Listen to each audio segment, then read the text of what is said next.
우리에게 주시는 하나님의 말씀은 사사기 16장 23절부터 31절까지의 말씀입니다. 구약성경 390쪽에 있습니다. 하나님의 말씀을 받들어 읽겠습니다. 블레셋 사람의 방백들이 이르되 우리의 신이 우리 원수 삼손을 우리 손에 넘겨주었다 하고 다 모여 그들의 신 다곤에게 큰 제사를 드리고 즐거워하고 백성들도 삼손을 보았으므로 이르되 우리의 땅을 망쳐놓고 우리의 많은 사람을 죽인 원수를 우리의 신이 우리 손에 넘겨주었다 하고 자기들의 신을 찬양하며 그들의 마음이 즐거울 때에 이르되 삼손을 불러다가 우리를 위하여 제주를 부리게 하자 하고 옥에서 삼손을 불러내매 삼손이 그들을 위하여 제주를 부리니라. 그들이 삼손을 두 기둥 사이에 세웠더니 삼손이 자기 손을 붙든 소년에게 이르되 나에게 이 집을 버틴 기둥을 찾아 그것을 의지하게 하라 하니라. 그 집에는 남녀가 가득하니 블레셋 모든 방백들도 거기에 있고 지붕에 있는 남녀도 3,000명 가량이라. 다 삼손이 제주 부리는 것을 보더라. 삼손이 여호와께 부르짖어 이르되 주 여호와여 구하옵나니 나를 생각하옵소서. 하나님이여 구하옵나니 이번만 나를 강하게 하사 나의 두 눈을 뺀 블레셋 사람에게 원수를 단번에 갖게 하옵소서 하고 삼손이 집을 버틴 두 기둥 가운데 하나는 왼손으로 하나는 오른손으로 끼어 의지하고 삼손이 이르되 블레셋 사람과 함께 죽기를 원하노라 하고 힘을 다하여 몸을 굽히매 그 집이 곧 무너져 그 안에 있는 모든 방백들과 온 백성에게 덮이니 삼손이 죽을 때에 죽인 자가 살았을 때에 죽인 자보다 더욱 많았더라. 그의 형제와 아버지의 온 집이 다 내려가서 그의 시체를 가지고 올라가서 소라와 에스다올 사이 그의 아버지 마노아의 장지에 장사하니라. 삼손이 이스라엘의 사사로 20년 동안 지냈더라. 아멘. 우리 같이 한번 기도드리겠습니다. 하나님, 주의 뜻이 하늘에서와 같이 땅에서도 이루어지기를 바랍니다. 저희들은 그냥 이 세상을 한번 살다가 가는 존재가 아니라 아버지의 뜻을 이루라고 지금 이 자리에 존재하고 있습니다. 그냥 존재하는 것으로 그치지 않게 하시고 우리의 생이 존재자로 하나님이 말씀하신 그 뜻을 이루는 그러한 생이 되게 하여 주옵소서. 이를 위하여 저희가 주의 말씀 앞에 엎드리고자 합니다. 전하는 자나 듣는 모든 회중이 성령께서 교회들에게 하시는 그 음성을 듣게 하여 주옵소서. 예수님의 이름으로 기도하옵나이다. 아멘.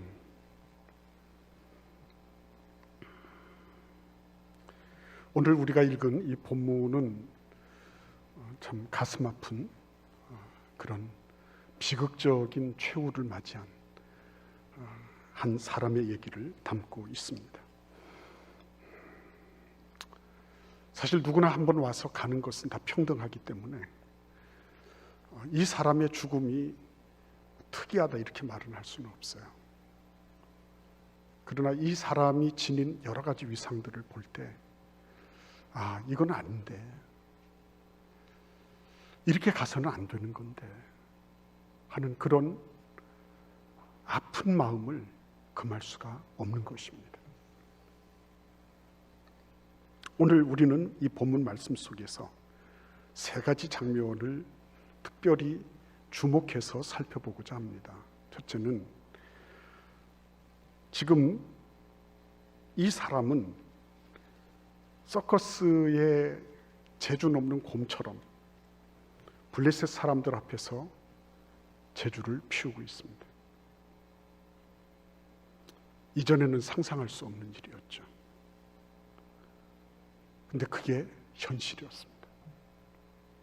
그 사람의 현실. 눈은 뽑히고요, 머리털은 다 깎이고요, 재주를 부려서 사람들에게 웃음을 선사하고요, 그리고 밥 먹고 사는 거예요.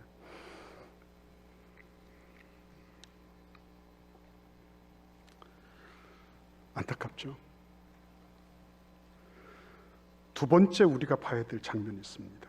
28절 말씀인데 그가 하나님께 이렇게 기도합니다. 주 여호와여 구하옵나니 나를 생각하옵소서. 하나님이여 구하옵나니 이번만 나를 강하게 하사 나의 두 눈을 뺀 블레셋 사람에게 원수를 단번에 갚게 하옵소서.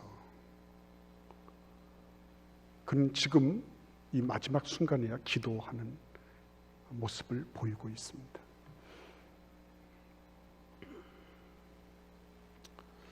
평소에 기도하지 못했어요. 삼손은 늘 급하고 코너에 몰렸을 때 기도했던 적이 있던 사람이에요. 지금도 예외가 아니었습니다. 죽음이 가까웠을 때 그는 기도했어요. 그리고 31절 장면을 보시기를 바랍니다. 그가 죽었을 때 그의 형제와 아버지의 온 집이 다 내려가서 그의 시체를 가지고 올라와서 소라와 에스다올 사이 그의 아버지 마노아의 장지에 장사하니라 그랬습니다. 살아서 기도를 많이 못했죠. 죽어가며 그는 기도했습니다. 그리고 죽고 나서야 비로소 그는 아버지 곁에 묻히게 됩니다. 평소에 아버지의 존재에 대해서 별로 의식이 없었죠. 부모에 대해서 별로 관심 없었죠. 살아서 그냥 대면했던 것 같아요. 이제 죽어서야 비로소 아버지하고 함께하는 이런 비극적인 모습을 보는 것입니다.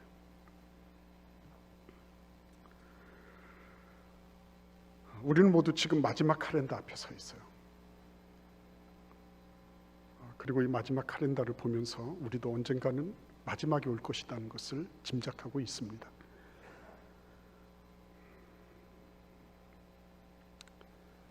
근데 과연 마지막에 섰을 때 후회하지 않을 수 있을까? 어떤 사람이 얘기했던 것처럼 내가 태어났을 때 너는 울고 사람들은 기뻐했다. 근데 내가 이 세상을 떠날 때는 너는 기뻐하고 다른 사람들은 슬퍼하는 그런 생을 살아라. 정말 그렇게 살 수 있을까요? 여한 없이, 미련 없이, 후회 없이 그렇게 살았다고 말하는 인생은 어떤 것일까 하는 거죠.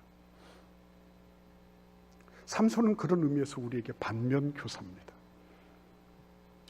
저 사람 보고 거꾸로 살면 되겠구나. 반면교사예요. 정면교사는 아니에요. 그 본을 따라서 가면 되겠다. 정면교사. 반면교사는 저렇게 하면 안 되는 거구나. 거꾸로 가야지. 이렇게 생각되게 만드는 그런 사람.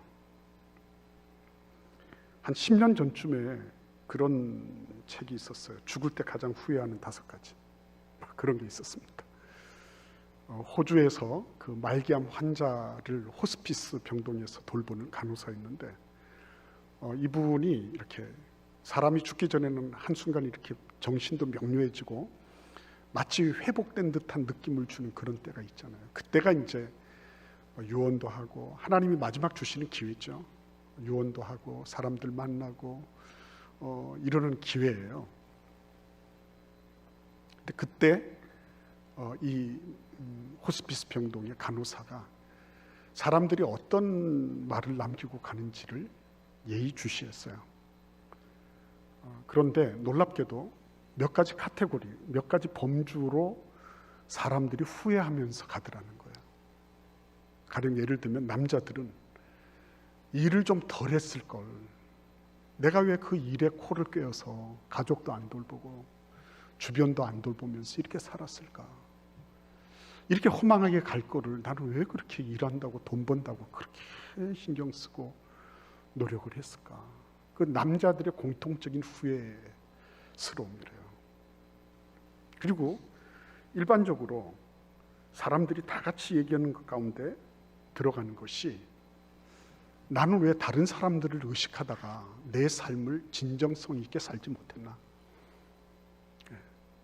다른 사람들이 뭐라 그럴까 봐 나는 나대로의 삶을 제대로 강차게 내가 살지 못했다. 그런 거 후회하더라는 거죠. 여러분, 삼손 같은 이 사람이라고 말해지는 이 삼손, 이 사람은 과연 어떻게 후회를 했을까요? 결코 자랑스럽게 죽어간 건 아니잖아요. 그러면은 그에게 어떤 후회로움이 있을까? 그리고 그런 걸 보면서 우리는 과연 어떠한 반면 교사로서의 그런 교훈을 얻을까? 삼손이 그랬을까요? 내가 더 많은 여자를 품에 안았을 걸. 더 많은 블레셋 여자들을 내가 좀 더 많이 사귀었을 걸. 이런 후회를 했을까요? 아마 그런 생각은 터럭만큼도 없었을 거예요. 삼손이 내가 그러면 좀 더 많은 블레셋 사람들을 죽였을 걸. 죽였으면 얼마나 좋았을까? 이랬을까요? 그렇지 않았을 거예요. 다 죽이지도 못할 뿐더러 그렇게 하지 않았을 거예요. 뭘 후회했을 것 같습니까? 여러분, 어떤 시인이 그런 얘기를 했어요. 매 순간이 꽃봉오리라고. 매 순간. 자기는 매 순간, 일상사에 벌어지는 매 순간이 꽃봉오리라는 것을 몰랐다는 거죠. 지나고 보니까 이게 매 순간 일상적으로 만나는 사람들이 꽃봉오리고, 일상적으로 만나는 나의 아주 평범한 하루가 꽃봉오리고, 내가 지금 아무렇지도 않게 대면하게 보고 있는 그런 순간순간 내가 감각할 수 있는 이 자체, 오감이 살아있는 자체가 꽃봉오리고, 내가 지금 생각하고 의식하면서 뭔가를 지향할 수 있는 건강이 있고, 그런 거를 추구할 수 있고, 비록 모든 것이 완비되어 있지 않았지만 그럼에도 불구하고 그러한 것들에 대한 의욕을 가질 수 있다는 것, 꽃봉오리고, 내 일상의 모든 순간순간이 꽃봉오리인데 난 왜 그걸 몰랐을까? 난 왜 그걸 몰랐을까? 삼손은 자기 힘이 좀 더 있었으면 좋았겠다. 자기가 좀 더 많은 쾌락을 누렸으면 좋았겠다. 아니면 자기가 무슨 대단한 어떤 존재가 돼서 높은 위치에 올라가는 거, 이런 거 꿈꿀 수가 없었을 거예요. 그런 거를 가지고 후회하지 않았을 겁니다. 바로 이 지점이죠. 그가 왜 이 지경까지 몰게 됐습니까? 이번에 우리 교역자들이 수련회를 갔어요. 제주도에 갔는데 거기에서 성시화 운동본부의 그 존경하는 목사님, 이영환 목사님 뵀어요. 이영환 목사님 그러시더라고요. 많은 주옥 같은 말씀을 해주셨지만 그 가운데서 자기는 목회가 너무 쉽고 재미있고 그리고 즐거운 것이다 라고 생각을 했다. 이유는 본인은 딱 한 분 하나님만 의식하며 살면 되었기 때문이다. 한 분 하나님만 의식하며 살았다. 그분에게만 잘 보이면 된다. 어떻게 보면 그건 목회자들끼리 통하는 얘기지 뭐 우리에게 통하는 거겠습니까? 그렇게 여겨질 수 있어요. 왜 그런 말씀 드리는 줄 아십니까? 삼손이 놓쳤던 부분이 이 부분이죠. 삼손 얘기를 아무리 읽어보십시오. 그가 하나님을 의식하고 있는 장면이 있는가? 하나님의 말씀에 대해서 그가 조금이라도 의식을 하면서 생활하는 게 있는가? 찾아볼 수가 없어요. 이유가 어디 있겠습니까? 삼손이 머리가 특별히 나빴을까요? 삼손에게 뭔가가 씌었을까요? 그렇지 않았을 겁니다. 삼손은 자기가 구별된 존재다. 포도주와 독주 마시지 마라. 부정한 거 만지지 마라. 그리고 머리에 삭도를 대지 마라. 머리 빡빡 밀지 말라는 거예요. 어느 날 갔어요. 사자가 한 마리 있어서 힘은 있겠다. 사자 때려잡았습니다. 사자가 죽어서 널브러졌어요. 갔다가 오는 길에 보니까 거기에 꿀벌들이 막 엉켜 있는데 꿀이 붙어 있는 거예요. 다 만졌습니다. 부정한 거 만져가지고서 그 다음에 블레셋 사람들한테 안갚음하는데 썼어요. 보니까 아무 문제가 없는 거예요. 틀림없이 부정한 거 만지지 말라고, 구별된 삶을 살으라고 하나님이 말씀하셨음에도 불구하고 그거를 정면으로 어겼는데 아무 문제가 없는 거예요. 어떻게 된 거죠? 여기서부터 여러분 영적으로도 성장해야 되지만요, 영적인 성장도 있지만 죄도 성장합니다. 욕심이 처음에는 작게 잉태되지만 나중엔 점점 커지는 거예요. 점점 죄에 대해서 이제는 내성이 붙기 시작한 겁니다. 괜찮은 거예요. 사자 죽은 시체를 만졌는데도 불구하고 아무 문제가 없는 것을 봤습니다. 이번에는 소래 골짜기에 가서 이방 여인을 탐닉했습니다. 아무 문제가 없는 거예요. 이거 봐라, 괜찮네? 그래서 블레셋 여인들을 가까이 하기 시작하는 거예요. 자, 여기에서 우리가 봐야 되는 거는 죄가 자꾸만 성장하잖아요. 죄의 그 덩치가 점점 불어나가잖아요. 근데 불어나가는 데 있어서 가장 중요한 핵심 사안이 뭡니까? 그래도 내가 내 삶을 통제한다는 거거든요. 그래도 나는 문제없이 지금 살아가고 있다는 거거든요. 거기에서 죄악에 대한 좋지 못한 대담한 그런 생각들이 자라나기 시작한 거예요. 내가 잘못을 범했어요. 하나님 앞에 옳지 못한 생각들을 했어요. 옳지 못한 행위를 했습니다. 근데 아무렇지도 않아요. 그거를 하나님이 길이 참으신다고 생각하지를 않고 이거 봐, 괜찮은데 그러면 내가 한번 다른 것도 해볼까? 이번에는 죄의 지경이 넓혀지네요. 다른 것도 손댑니다. 근데 하나님은 그 부분에 있어서 당신이 맡기신 달란트에 대해서 막 중간에 개입하고 간섭하시는 일이 별로 없는 것 같아요. 어떻게 보면 하나님은 반임하시는 분처럼 보입니다. 5달란트, 2달란트, 1달란트 맡겼지만 그 달란트 맡은 사람들에 대해서 너 사업을 어떻게 해라, 무엇을 어떻게 해라 이렇게 일일이 말씀하지 않으시거든요. 그냥 내버려 두시는 것처럼 보이는 거예요. 삼손이 가지고 있는 그 구별된 삶 속에서 나타나는 어마어마한 힘, 그 완력, 능력 이런 부분들에 대해서도 하나님이 미주알 고주알 말씀하지 않으시는 거예요. 던져놓으신 거죠. 그리고 그것을 해나가는 모습을 하나님은 보시기를 원하셨던 거예요. 기대하고 계셨던 거예요. 근데 보기 좋게 무너뜨린 거죠. 그러니까 여러분, 어떻게 보면 이 삼손이 하나님의 말씀을 우습게 여겼다. 하나님에 대한 인식이 바닥이었다. 그가 가지고 있는 지위나 그가 가지고 있는 어떤 신분이나 그가 하나님 앞에 어떤 직분을 가졌느냐 이것하고 하나님이 자신을 세워주신 그 사명을 인식하는 것과는 전혀 별개의 문제다. 전혀 별개의 문제다. 그걸 아주 확실하게 보여주는 표본이에요.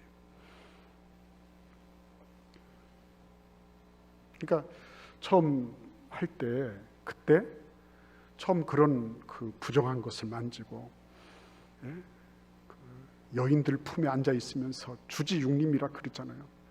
술의 연못, 육체의 숲, 주지육림이라는 거예요. 그 품에 안겨 있으면서 포도주와 독주를 안 마셨겠어요? 맨 정신으로 할 수 있겠습니까? 다 했죠. 하나님은 길이 참고 계시죠. 인내하고 계시죠. 그걸 착각했죠. 자기가 통한다고 본 거예요. 자기 통제력이 여전히 살아있고 앞으로도 그렇게 살아있을 거라고 착각한 것입니다.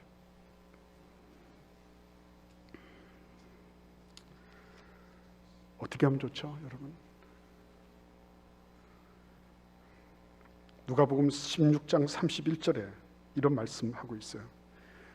부자와 나사로의 그 예를 드시면서 예수께서 모세와 선지자들에게 듣지 아니하면 비록 죽은 자 가운데 살아나는 자가 있을지라도 고난을 받지 아니하리라.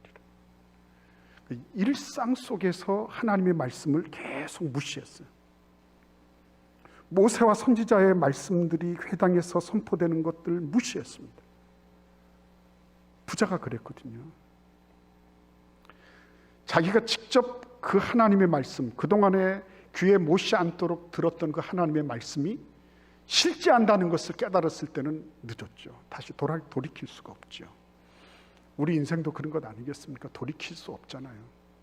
내가 잘못 살았다고 다시 옛날로 복귀할 수는 없어요. 돌이킬 수 없는 그때 이 부자가 그런 말을 합니다. 나한테 형제 5이 있습니다. 이 형제들에게 좀 보내주십시오. 지옥이 진짜 실제한다고, 하나님의 말씀이 진짜라고 좀 제발 좀 얘기해 주세요. 그랬을 때 아브라함이 뭐라 그럽니까? 이 얘기하는 거예요. 일상 속에서 모세와 선지자들의 말을 듣지 아니하면 제 아무리 죽은 자 가운데서 살아난 사람, 그런 사람이 가서 고난다 할지라도 그 충고 받지 않을 것이라는 거예요. 일상에 하나님의 말씀을 받는 꽃봉오리가 되도록 하는 것, 일상 속에서 하나님이 지금도 실제하고 계시고 임재하고 계시고 내 삶에 함께하고 계시다는 것을 아는 것, 그걸 인식하며 그것을 의식하며 살아가는 것, 그렇죠? 그래서 한번 마태복음 25장 같이 살펴보도록 하겠습니다. 뭐라고 말씀하시죠? 21절 읽어보겠습니다. 그 주인이 이르되 잘하였도다 착하고 충성된 종아, 내가 적은 일에 충성하였음에 내가 많은 것을 내게 맡기리니 내 주인의 즐거움에 참여할지어다. 23절에도 똑같은 말씀하십니다. 적은 일에 충성하였으므로 내가 많은 것을 내게 맡기리니, 적은 일에 충성하는 것, 나의 일상의 작은 것에도 주의 말씀을 내 마음에 두고 그 말씀을 따라가는 것, 그게 나를 살리는 거죠. 내가 사는 길이 다른 데 있지 않습니다. 그래서 이 삼손이 마침내 그렇게 하다가 마지막 순간에 그는 기도하게 되죠.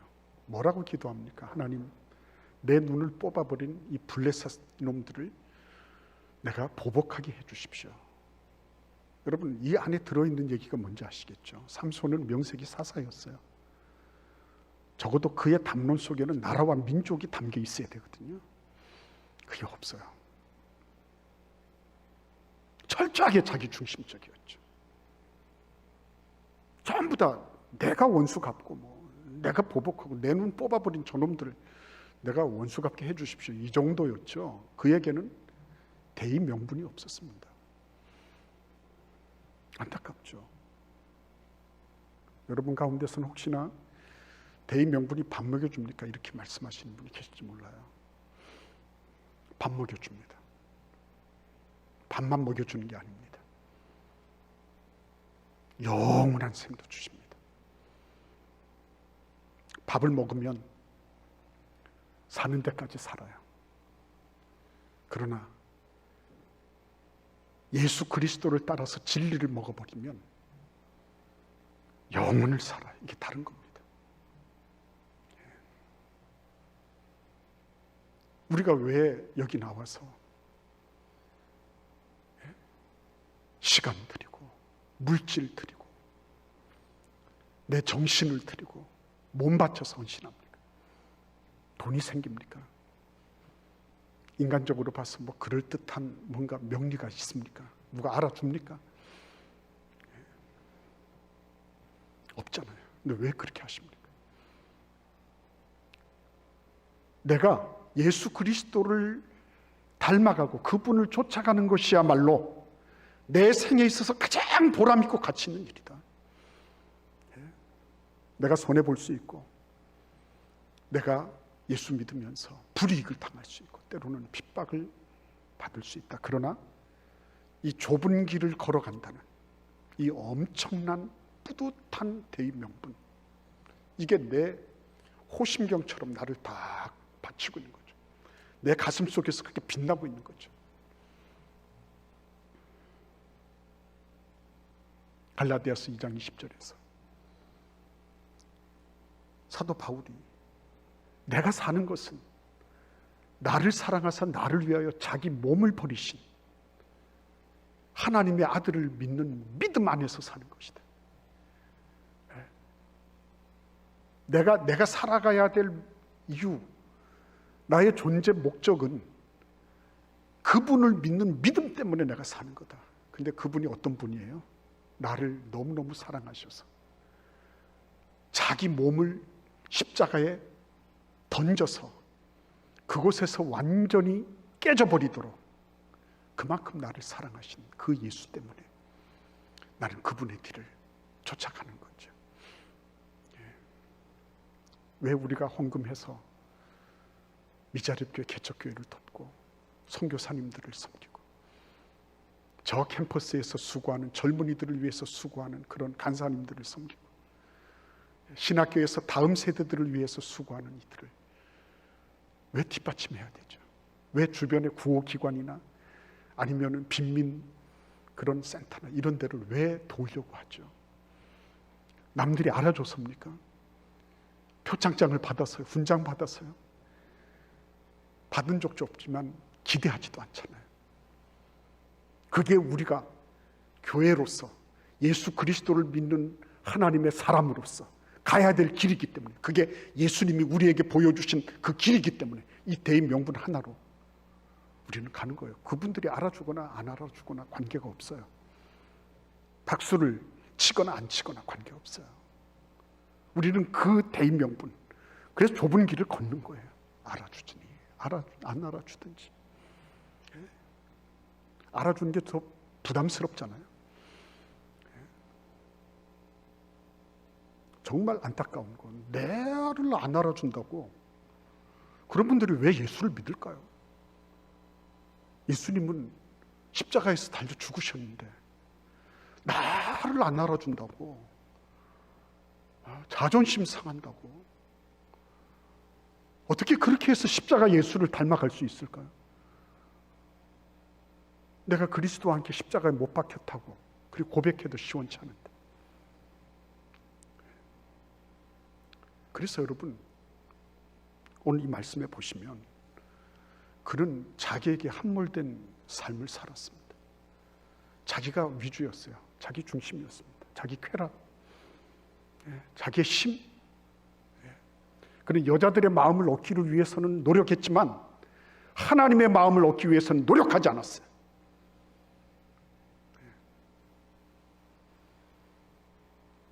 비극의 몸통이에요. 결론이 뭡니까? 죽어서야 아버지하고 함께하죠. 들을 귀가 없었습니다. 왜요? 왜 안 들릴까요? 교만하니까. 이 사람은 이래서 안 되고 저 사람은 저래서 배울 게 없고 저 사람은 이게 문제고. 근데 여러분, 겸손해지면 어떻게 되는 줄 아십니까? 그럼에도 불구하고 이분은 이게 장단점이고 저분은 저게 배워야 될 점이고. 달라져요, 여러분. 같은 직장 안에서도요, 배우려고 해보세요. 배우려고 하면 나한테 일 더 많이 떨어진다고요? 대가는 지불해야죠.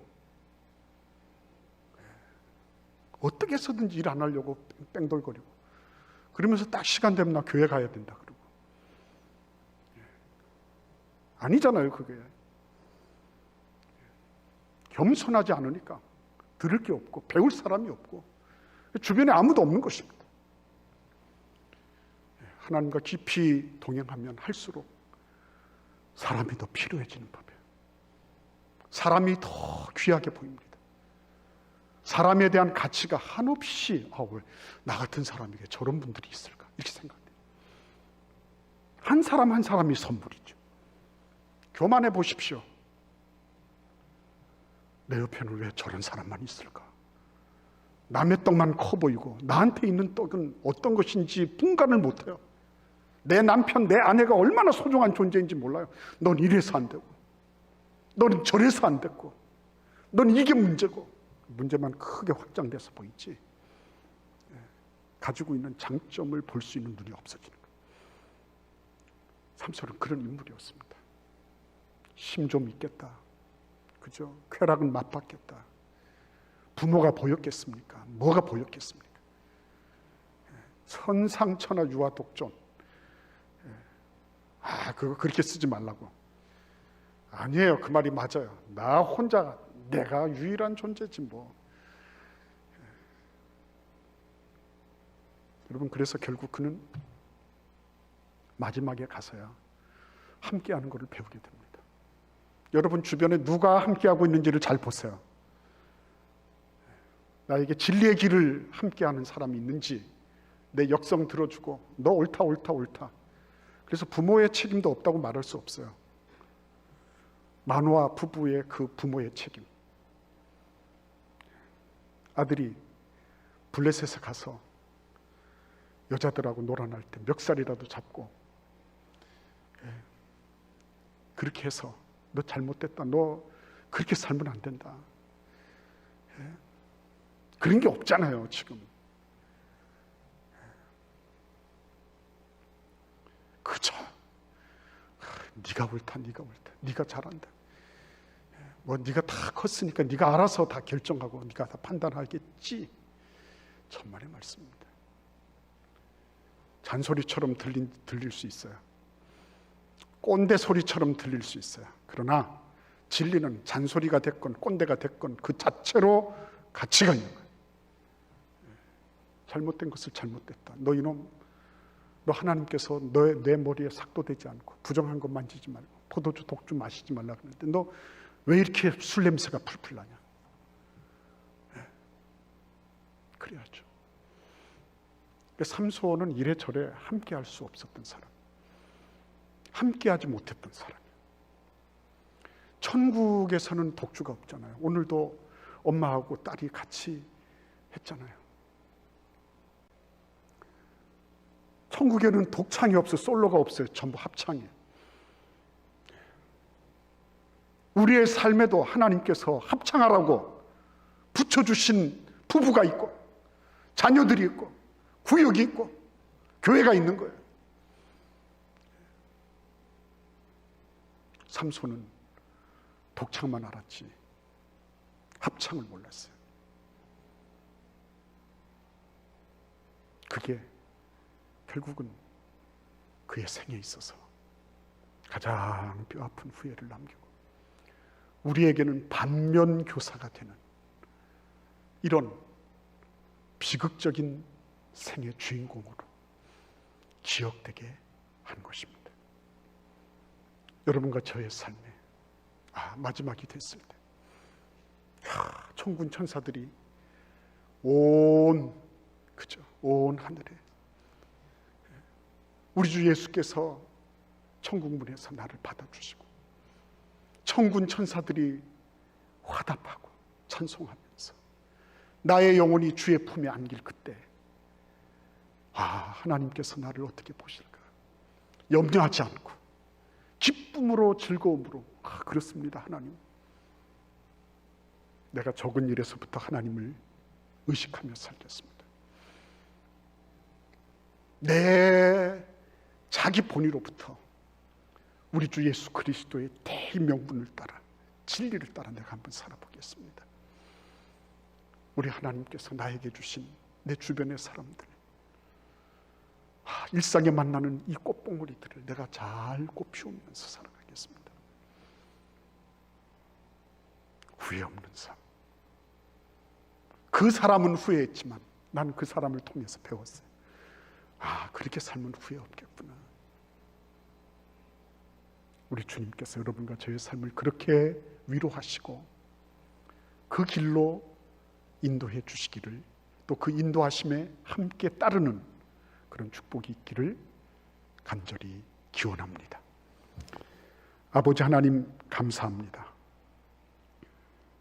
삼손이라고 하는 이 걸출한 영웅이 서커스의 개처럼 함부로 사람들에게 농락거리가 되는 이 비참한 현실을 통해서 저희들을 위로하시고, 이렇게 살아야 되겠구나 작정하게 하심을 감사합니다.